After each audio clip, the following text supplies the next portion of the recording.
Olá, boa noite para você que nos acompanha pela programação da Band Amazonas. Começa mais uma edição do Entrevista Coletiva.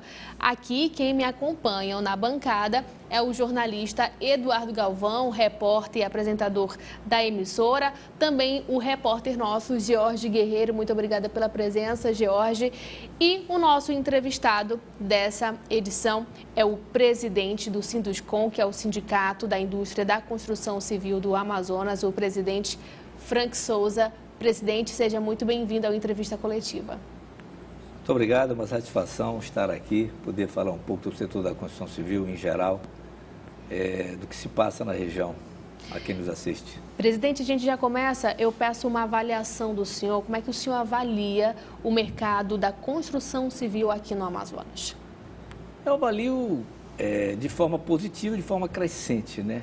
A gente passa por um momento de retomada e isso tem nos deixado muito felizes, porque em relação a anos 2014, 2015, 2016, que seriam os anos perdidos, 2017 leve recuperação, 2018 melhora, 2019 a gente já tem uma melhora mais positiva, mais interessante, com perspectivas de crescimento bem melhor do que no passado recente. Olha só, o sindicato tem o quê? Uns 40 anos, a gente pode dizer assim, quais são os maiores desafios que o senhor até então já encontrou? O sindicato tem 40 anos, realmente, fez em 25 de junho de 2019. E os desafios são defender o setor em todas as esferas, né, do mercado imobiliário, obras públicas, obras privadas, obras comerciais, perante todas as entidades do setor, qualquer organismo que trata meio ambiente, inovação, relações trabalhistas, tudo que é ligado ao setor da construção civil, financiamento bancário ao setor, tudo isso é a nossa esfera de atuação e é o que a gente pretende continuar fazendo e defendendo as empresas do setor.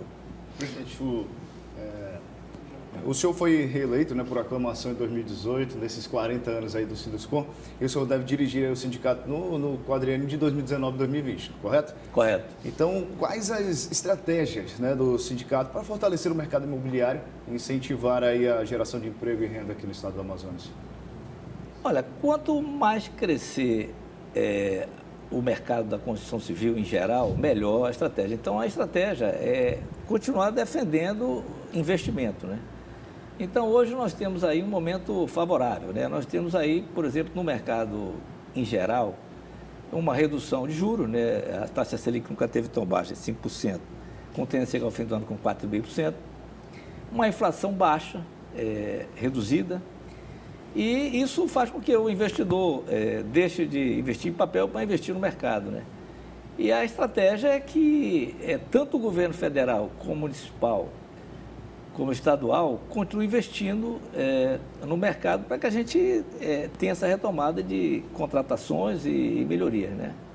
E sem contar que, se nós falarmos aqui do mercado imobiliário, 2019 já dá para sentir um gostinho daquilo que vem acontecendo em relação às reduções, né? Nós tivemos um 2019 do mercado imobiliário com crescimento aí já em relação, de acordo com a pesquisa do terceiro trimestre de 2018, um crescimento de 40%, com uma perspectiva de chegar a 50% no final de 2019. Então, é um aumento de vendas, no caso do mercado imobiliário, de 50%. Isso é um número muito favorável já, principalmente baseado nessa redução de taxa de juros e movimento do mercado. Presidente, sobre um relatório que o sindicato, o senhor, juntamente com a sua equipe, sua comissão, pediu ao Tribunal de Contas do Estado sobre as obras paradas, as obras públicas aqui na cidade de Manaus. Como o senhor enxerga, como o sindicato enxerga esse relatório e um prejuízo aí de mais de 830 milhões com essas obras? É um assunto delicado de se tomar, mas eu gostaria que o senhor dissesse aí a sua interpretação, o que o senhor achou, a avaliação do sindicato sobre essa situação. Olha, é um assunto delicado, mas importantíssimo, né? Nós somos filiados à CEBIC, que é a Câmara Brasileira da Indústria da Construção. E a CEBIC, ela vem fazendo um trabalho das obras paralisadas. O que aconteceu? Com a troca de governo, do governo Dilma para o Temer e do Temer agora o Bolsonaro, muita coisa parou. Quando veio o governo do Bolsonaro, houve a unificação de alguns ministérios, né? Isso deu um novo entrave. Então, independente da troca de ministério, essas obras já vinham sendo paralisadas por todos os conflitos que existiam no governo federal, muitas vezes de repasse ao governo estadual, municipal, e essas obras foram ficando paradas. No Brasil inteiro, isso não é um problema regional, tá? Eu estou respondendo para chegar lá na questão do estadual.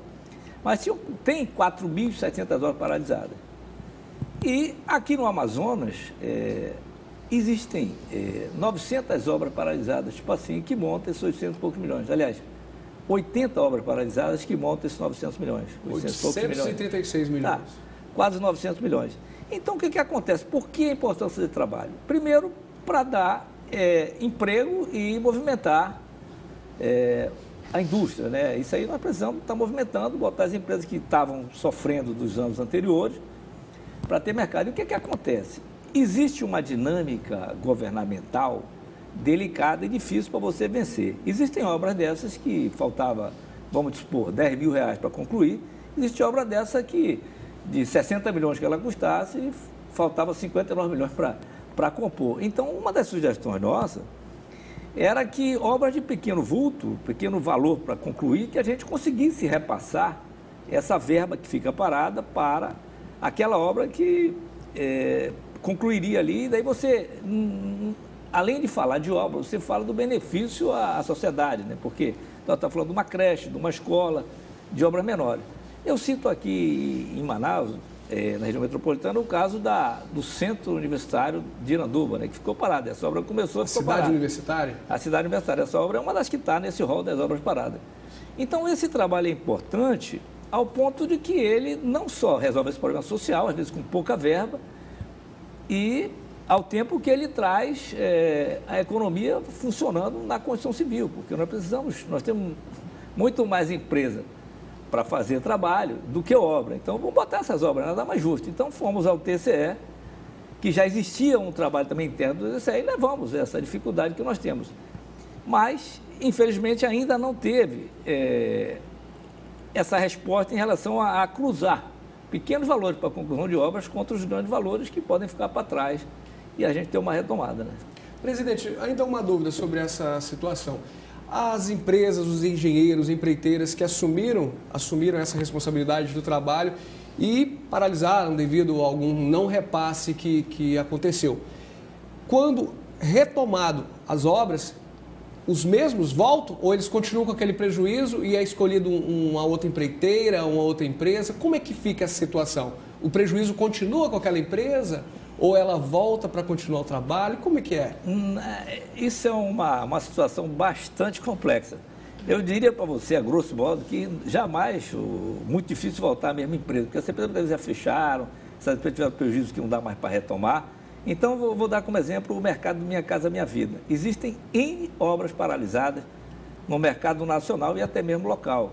Normalmente, quando essa empresa para de entregar essa obra, ela já quebrou pelo atraso do pagamento ou pela não solução, porque muitas vezes quando para uma obra, não é porque faltou o dinheiro, não. Faltou porque é uma licença ambiental, é uma licença de alguma natureza, alguma ordem que fez aquilo não andar mais. Isso travou e fica ali parado esperando a solução, e quando volta, aquela empresa não aguentou mais, possivelmente entra uma outra, e quando vai retomar o geral, já é um outro cenário, uma nova contratação, possivelmente os valores que foi contratado dessa obra já não atendem mais à atualidade, então isso tem que ser refeito, porque nós temos uma inflação pequena, mas tem inflação e tem, muitas vezes pode acontecer de obras mal calculadas, obras que um dos motivos de parar a obra é que aquela obra já foi contratada a um valor menor do que o que deveria ser. Nós temos aí, o que rege essas obras é a tabela SINAP, que é o governo federal atua, a Caixa Econômica atua em cima desse valor. Mas muitas empresas contratam obra abaixo desse valor, o que a gente condena. O que acha que as empresas devem trabalhar dentro desse valor mínimo, que é para evitar depois os aditivos que tanto se fala aí no mercado, né? Presidente, um dos trabalhos realizados aí durante a sua gestão foi o censo trimestral, a divulgação do censo trimestral do mercado imobiliário. Como é que está esse trabalho, o andamento desse trabalho e o que ele tem trazido de benefício aqui para o setor? Eu vou pedir para que o presidente responda essa pergunta do nosso colega Jorge Guerreiro. Daqui a pouquinho, depois do intervalo, daqui a pouquinho o presidente responde essa pergunta. A gente volta já já.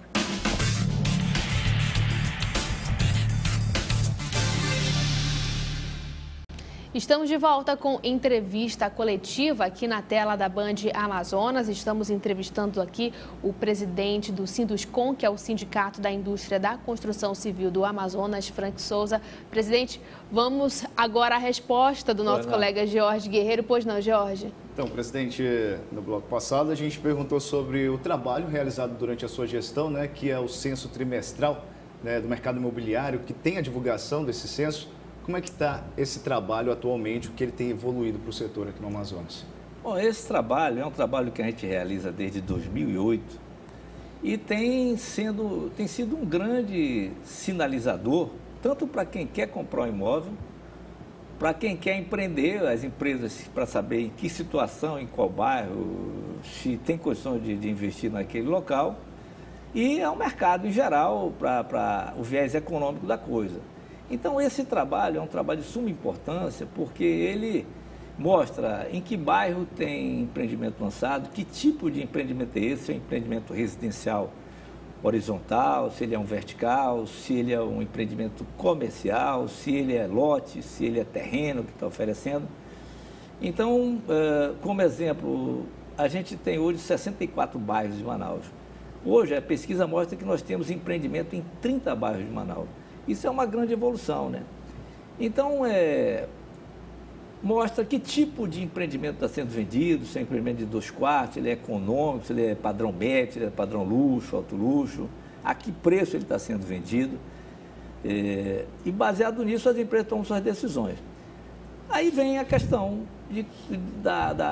do econômico. A quanto está esse mercado? É interessante investir? Tem financiamento do setor em cima daquele tipo de produto para as empresas tomarem suas decisões. Então, o que se tem? É que há dinheiro para o melhor investimento na área do econômico, que são empreendimentos até 50 metros quadrados, 2 quartos e através de financiamento de longo prazo. Então, essa conjuntura de um baixo valor de prestação, dilatação de prazo, isso é o que mostra o mercado, como é que está acontecendo tudo dentro desse cenário, inclusive, em relação ao mercado imobiliário. O modelo do imóvel econômico, né, é o que tem mais avançado no setor, né? Inclusive nesse programa do Minha Casa Minha Vida. Como é que está o crescimento de acordo referente com o mesmo período do ano passado? Pois a última pesquisa que nós mostramos foi o terceiro trimestre de 2019. Se você compara com o terceiro trimestre de 2018, ele basicamente já cobre tudo que aconteceu em 2018 e realizou até esse terceiro trimestre de 2019. Então, de 2016 para cá... Então a gente pode dizer que é positivo? É positivo e nós estamos prevendo um aumento de 50% em relação a 2018. Então, essa positividade já mostra nos números aí. Inclusive, teve um crescimento de 2017, né? 2016, 2017. A gente vem crescendo. 2018 maior que 2017, 2019 maior que 2018. Agora, o que eu dizia é que de 2016 para cá, 95% do que foi lançado é do padrão econômico. Por quê?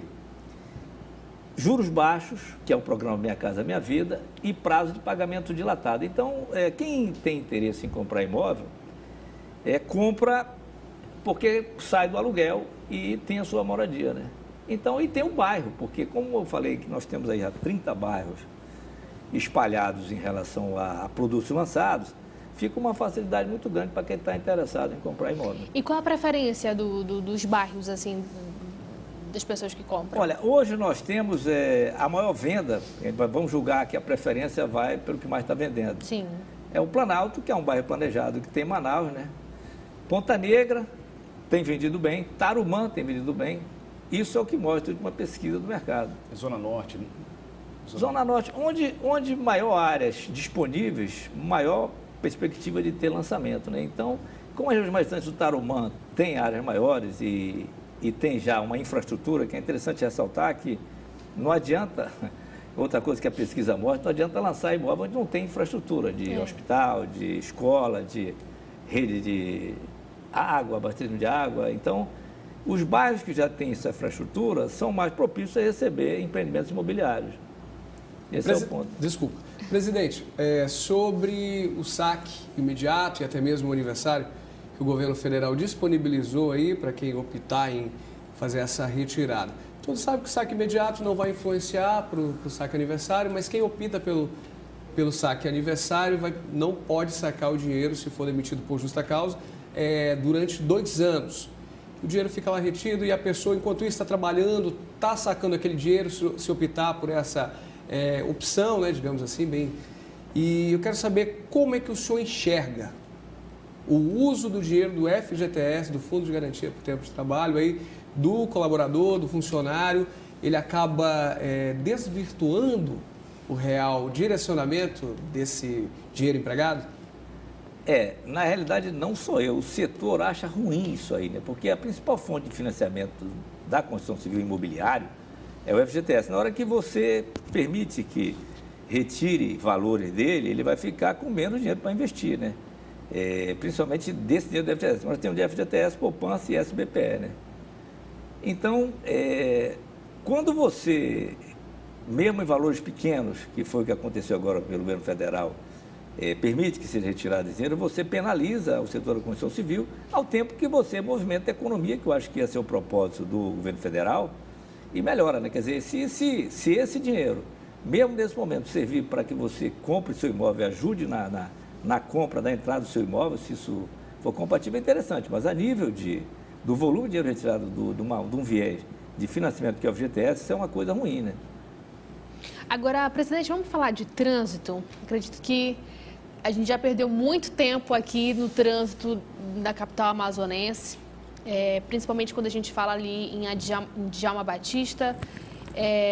O Sinduscom fez uma proposta recentemente em uma audiência pública na Câmara Municipal de Manaus para tentar ali dar mais fluxo ali no trânsito da Djalma Batista e também em outras malhas viárias. Como é que funciona isso? Antes eu só entraria numa situação seguinte, o Sinduscom lá atrás, ele encampou um projeto chamado Futuro da Minha Cidade. O Futuro da Minha Cidade visa planejar Manaus para os próximos 20 anos. Isso inclui mobilidade urbana, né? Que é o caso dessas intervenções que tem aí. Mas, devido a esse programa do Futuro da Minha Cidade, ele se tornou um outro programa chamado CODES, né? Conselho de Desenvolvimento Estratégico Sustentável, que ele tem lá dentro uma Câmara de Planejamento Urbano.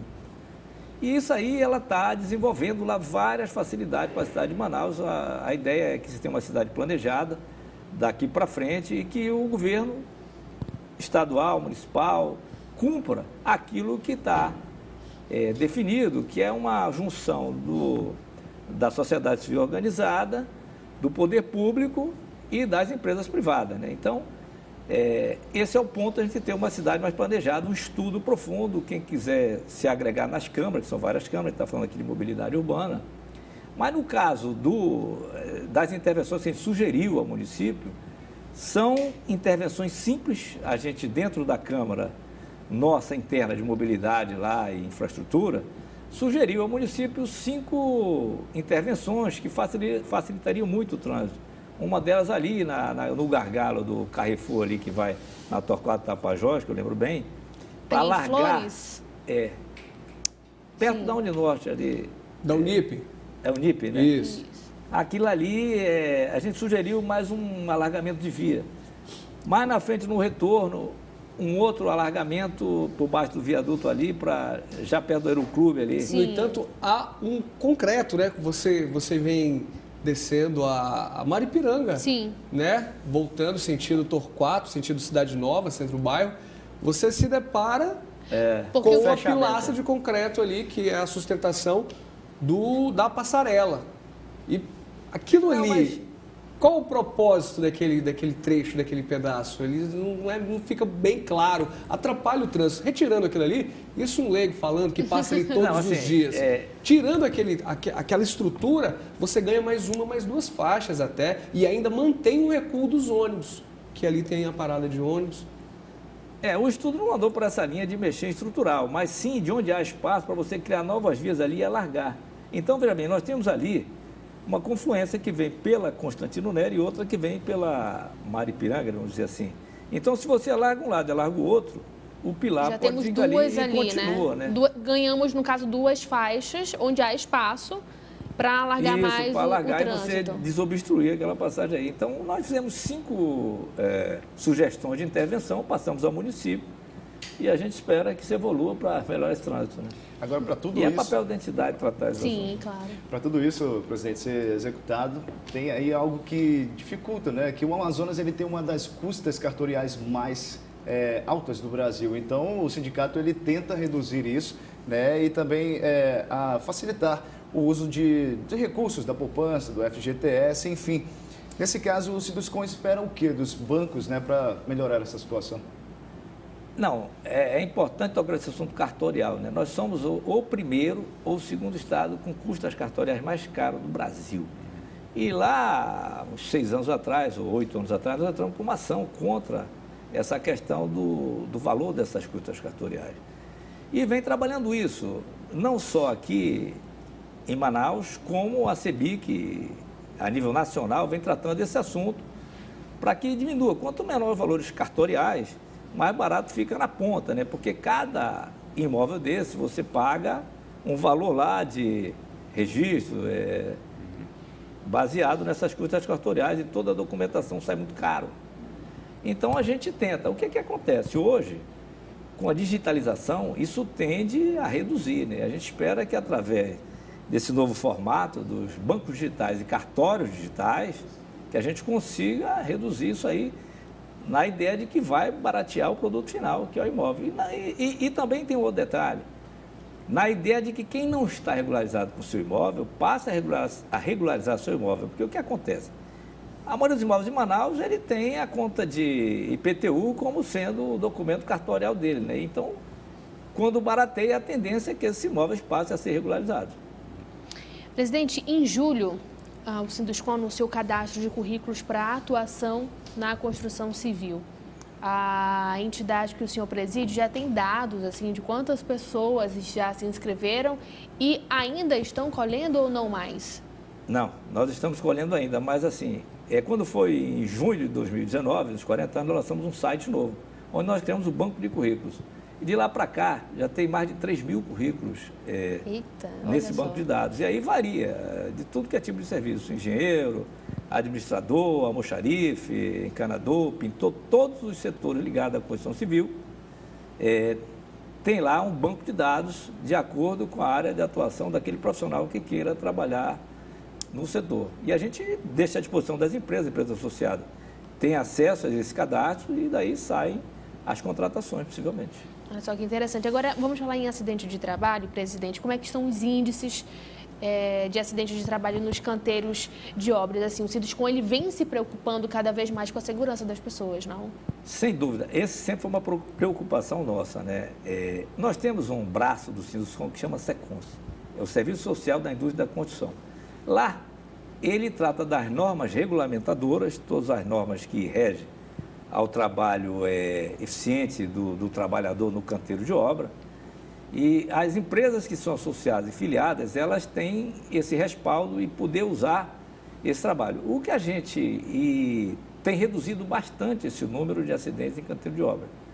Agora, o que a gente não consegue trabalhar com informalidade, né? Que é uma mão de obra que cresceu muito com a taxa de desemprego que nós temos hoje. Então, a gente tem essa briga constante nas empresas que a gente está acompanhando melhor, devido a elas serem associadas. A gente sabe que essa taxa reduziu a quase zero. Se você veio falar em morte na construção civil, é uma coisa que há muito tempo já não acontece mais. Então, é um trabalho que tem dado efeito e é uma preocupação nossa. Lá no SECONS, eles têm tudo que é tipo de assistência, né? Assistência médica, ortopédica, cardiovascular, fisioterapia, fonoaudiologia, assistência à mulher, tem lá um atendimento específico para as mulheres, dentro das suas necessidades diferentes, e assim vai a coisa. Porque a mulher se tornou uma mão de obra bastante presente na construção civil. Olha só que interessante, muito bacana. É a força da mulher também na área da construção civil. Presidente, eu quero agradecer a sua participação aqui na entrevista coletiva e gostaria das suas considerações finais aqui com a gente. Olha, a consideração final é que a gente já tem sentido aí no governo federal que haja um destravamento, uma desburocratização, né? Em relação para que esses processos, para a gente implementar um projeto de construção civil, seja célere, né? Então, a gente tem no município esse comitê de desburocratização tem o Conselho Municipal de Desenvolvimento Urbano, o governo federal tem trabalhado bastante em relação a essa desburocratização e essa facilidade para você fazer negócio. Então, o que a gente quer é que isso evolua muito mais, né? Que a gente tenha um 2020 próspero e que realmente atinja aí o dobro do que a gente vem fazendo nesse ano de 2019. Era justamente isso que eu ia perguntar, que para a expectativa para 2020 é que seja muito melhor do que 2019. A gente já teve aí o 2019 que vai, em termos de mercado imobiliário, crescer 50%. Em termos de mercado de obra federal, que é uma das coisas que a gente briga, que esse investimento federal, a gente teve a reforma da Previdência, que sobre dinheiro para investir em recursos, em saneamento, né, em estrada, em rodovia, em escola. Então, se houver investimento, há um crescimento desse mercado. Então, a gente espera que realmente, com toda a facilidade que o governo federal, o governo estadual e municipal possam gerar, a gente cresça junto e tenha uma economia forte no estado do Amazonas. Exatamente. Muito obrigada mais uma vez. A gente conversou aqui com o presidente do Sinduscom, Frank Souza, e eu quero agradecer também a participação dos nossos colegas aqui na bancada, Eduardo Galvão. Muito obrigada, Eduardo Galvão, e também obrigada, George Guerreiro. Lembrando que no próximo domingo tem mais entrevista coletiva aqui na tela da Band Amazonas e a gente se encontra lá.